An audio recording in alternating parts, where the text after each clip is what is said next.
अस्सलाम वालेकुम dear student. जैसे कि हमने सीरीज स्टार्ट की हुई है ई कैट वन पेपर जो 2024 में जो क्वेश्चंस आए थे वो विद एक्सप्लेनेशन हम आप लोगों के साथ शेयर करते हैं। इससे पहले अगर आप लोग हमारे यूट्यूब चैनल पे न्यू हैं तो उसको सब्सक्राइब कर लें, बेल नोटिफिकेशन ऑन कर लें ताकि जो भी वीडियोज़ है वो टाइमली आप लोगों को मिलती रहें। जो स्टूडेंट्स भी सेकंड ई कैट की, नस्ट NET 4 की, फास्ट यूनिवर्सिटी के एंटी टेस्ट की, NTS नेट की और प्यास यूनिवर्सिटी के एंटी टेस्ट की घर बैठे प्रिपरेशन करना चाहते हैं तो आप हमारे न्यू बैच को ज्वाइन कर सकते हैं। इस दिए गए कॉन्टैक्ट नंबर पे व्हाट्सएप करके आप हमारे बैच की तमाम डिटेल्स ले सकते हैं। जिन स्टूडेंट्स ने अभी तक हमारे व्हाट्सएप चैनल को फॉलो नहीं किया इसको भी कर लें, क्योंकि इसके थ्रू आप लोगों को काफ़ी ज़्यादा लेटेस्ट अपडेट्स आने वाले दिनों में मिलती रहेंगी। इस व्हाट्सएप चैनल का लिंक आपको इसी वीडियो के डिस्क्रिप्शन के अंदर मिल जाएगा। अब हम स्टार्ट करते हैं क्वेश्चन। जैसे कि ये पहला क्वेश्चन है, what is the result of 2 cos into 45 degree plus iota 2 sin into 45 degree. तो अब आप अगर आप देखें तो ये simple a plus B iota की फॉर्म में हमने इस कम्प्लेक्स नंबर को कन्वर्ट करना है। तो इसका तरीका होता है कि आप जैसे ये cos 45 डिग्री है इसकी वैल्यू 1/2 रूट होती है, sin 45 डिग्री है इसकी वैल्यू भी 1/2 रूट होती है। तो आप सिंपल इनकी वैल्यूज प्लग इन कर देंगे, cos 45 की और sin 45 की, तो इस तरह से फॉर्म बनेगी।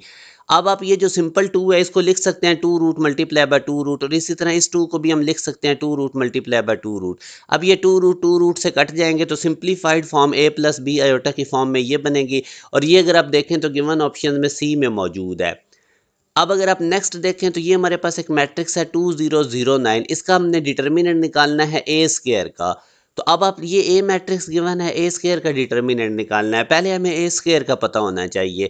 अब जैसे ये इन दोनों मैट्रिक्स, ये हमने ए लिखा फिर ये दूसरा ए वही मैट्रिक्स लिखा, इनको अब हम मल्टीप्लाई करेंगे तो ए स्क्वायर आ जाएगा। तो पहला टास्क है आप लोगों ने ए स्क्वायर निकालना है, इन दोनों मैट्रिक्स को मल्टीप्लाई करना। वो आसान होता है, ये पहली रो को, पहले मैट्रिक्स की पहली रो को आपने दोनों कॉलम से मल्टीप्लाई करना है, ठीक है। इसी तरह फिर दूसरी रो को आपने दोनों कॉलम से मल्टीप्लाई करना है। तो ये मल्टीप्लिकेशन आई होप आपको दो मैट्रिसेस की पता होगी। तो ये मैंने मल्टीप्लाई करके ए स्क्वायर निकाल लिया। अब इसका हमने डिटर्मिनेंट निकालना है। आप लोगों ने ये 4 को 81 से मल्टीप्लाई करना है, फिर माइनस का साइन डाल के 0 को 0 से मल्टीप्लाई करके आंसर लिख देना है। तो ये कुछ इस तरह से हमारे पास इसका डिटर्मिनेंट बनेगा जो कि अल्फा ऑप्शन में मौजूद है। अब नेक्स्ट क्वेश्चन अगर हम देखें तो ये डेफिनेट इंटीग्रल में से है 1 प्लस कॉस एक्स, इसको हमने π/2 से 0 तक इंटीग्रेट करना है। तो अब सिंपल हमें पता है 1 की integration with respect to X X होती है, एक्स का डेरिवेटिव 1 होता है, 1 की इंटीग्रेशन एक्स होती है। डेरिवेटिव और इंटीग्रेशन एक दूसरे का रिवर्स प्रोसेस है। कॉस एक्स की अगर आप लोग इंटीग्रेशन देखते हैं तो वो साइन एक्स होती है। अब हमने इन पे लिमिट्स अप्लाई कर देनी है -π/2 से 0 तक। सबसे पहले आप इसमें अपर लिमिट्स पुट करें, एक्स की जगह पे 0 पुट करें, और इसी तरह आप लोगों ने साइन की जगह, साइन एक्स की जगह पे भी जब अपर लिमिट 0 पुट करनी है तो साइन 0 0 हो जाएगा, प्लस एक्स ऑलरेडी 0 है, 0 इसकी जगह पुट करेंगे तो सारे का आंसर 0 आएगा जब हम इसमें अपर लिमिट्स पुट करेंगे। फिर माइनस का साइन डाल के इसी एक्सप्रेशन में आपने लोअर लिमिट पुट करनी है, एक्स की जगह -π/2 और साइन एक्स की जगह -π/2।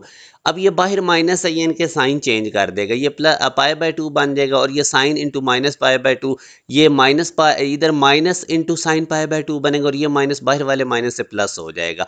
साइन π/2 1 हो जाएगा, तो π/2 हमारे पास आंसर आएगा जो कि डेल्टा ऑप्शन में मौजूद है। सिंपल सा क्वेश्चन है, कोई इसमें इतनी मुश्किल चीज़ नहीं।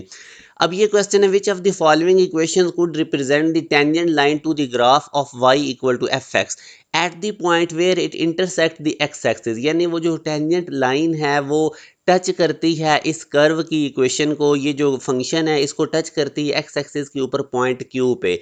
तो अब हमें पता है कि एक्स एक्सिस के ऊपर हमारे पास y 0 होता है, तो इस टेंजेंट लाइन की जो इक्वेशन आएगी वो y इक्वल टू 0 होगी, क्योंकि बेसिकली ये जो टेंजेंट लाइन है पॉइंट क्यू पे ये हॉरिजॉन्टल है, पैरेलल टू एक्स एक्सिस है, और ये बेसिकली ये जो इक्वेशन है ये एक्स एक्सिस की ही होगी, और एक्स एक्सिस पे हमारे पास y इक्वल टू 0 होता है। बाकी ऑप्शंस क्यों नहीं हो सकते वो इन सबको मैंने बारी बारी इधर एक्सप्लेन कर दिया है। जैसे ये अल्फा ऑप्शन में y equal to M X plus B, M एक पॉजिटिव कॉन्स्टेंट है और बी यानी रियल नंबर है।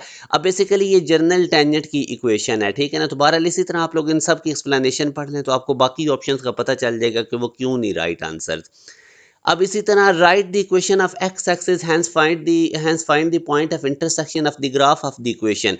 यानी एक्स एक्सिस और इस लाइन के दरमियान हमने पॉइंट ऑफ इंटरसेक्शन इनका निकालना है। ये एक लाइन की इक्वेशन है जो एक्स एक्सिस के साथ इंटरसेक्ट करती है, हमने इनके पॉइंट ऑफ इंटरसेक्शन निकालने हैं। अब एक्स एक्सिस की अगर आप इक्वेशन देखें तो वो हमें पता है वाई इक्वल टू जीरो होती है, और इस लाइन की equation X plus Y equal to zero है। तो ये वाई इक्वल टू जीरो इस लाइन की इक्वेशन में आप पुट करेंगे तो एक्स फोर आ जाएगा, तो यूं आपके पास जो पॉइंट है वो फोर जीरो आ जाएगा। तो इसी तरह आप इसकी write the equation of Y axis भी आप निकाल सकते थे, और इस इक्वेशन के दरमियान उसके लिए आपको एक्स जीरो पुट करना पड़ेगा। तो ऐसे हम पॉइंट ऑफ इंटरसेक्शन निकालते हैं। आगे क्वेश्चन है, which of the following describe a geometric progression. तो ज्योमेट्रिक प्रोग्रेशन में आप याद रखें कि हर टर्म को एक कांस्टेंट रेशियो से मल्टीप्लाई करते हैं तो नेक्स्ट टर्म आ जाती है। जैसे फॉर एग्जांपल अगर मैं इसकी जर्नल टर्म लिखता हूँ, ये फर्स्ट टर्म ए है, इसको एक कांस्टेंट नंबर आर से आप मल्टीप्लाई करें तो नेक्स्ट टर्म आएगी, फिर इसको आर से मल्टीप्लाई करेंगे तो नेक्स्ट टर्म, यानी हर नेक्स्ट टर्म को प्रीवियस से डिवाइड करें तो आंसर कांस्टेंट आता है, वो कॉमन रेशियो होती है। या उस नंबर से अगर आप हर टर्म को मल्टीप्लाई करते जाएंगे तो नेक्स्ट टर्म आती जाएगी। तो बेसिकली ये जो बीटा ऑप्शन है ना, sequence where each term is the product of the previous term by a constant value, एक कांस्टेंट नंबर से हर टर्म को मल्टीप्लाई करते हैं तो नेक्स्ट बनती जाती है, ये हमारे पास ज्योमेट्रिक प्रोग्रेशन होता है। तो इसका जो बेस्ट ऑप्शन है वो हमारे पास बीटा है। तो ये कुछ इंपॉर्टेंट एमसीक्यूज थे जो मैंने आपसे डिस्कस करने हैं। बाकी एक प्रॉपर वे से प्रिपरेशन के लिए ई कैट 2 के लिए, एनईटी 4 के लिए हमारा बैच आप लोगों के लिए हाईली रिकमेंडेड है। बोर्ड के साथ पैरेलल हम आपको तैयारी करवाएंगे, क्लास के अंदर ही मैक्सिमम काम करवाया जाएगा आप लोगों को, तो और रेलेवेंट तैयारी होगी। अभी कैट 1 में हमारे बच्चों को बहुत अच्छा स्कोर था, एनईटी 1 2 3 में हमारे बच्चे टॉपर से काफ़ी बड़ी तादाद में बच्चे 150 प्लस में गए हैं। बहुत ज़्यादा रेलेवेंट तैयारी होती है आप लोगों के लिए, हाईली रिकमेंडेड है कि अभी आप इस बैच को ज्वाइन कर सकते हैं। चंद सीट्स रह चुकी हैं हमारे पास, इस दिए गए कॉन्टैक्ट नंबर पर व्हाट्सएप करके आप हमारे बैच की तमाम डिटेल्स ले सकते हैं। अपना ख्याल रखिएगा, अल्लाह हाफिज़।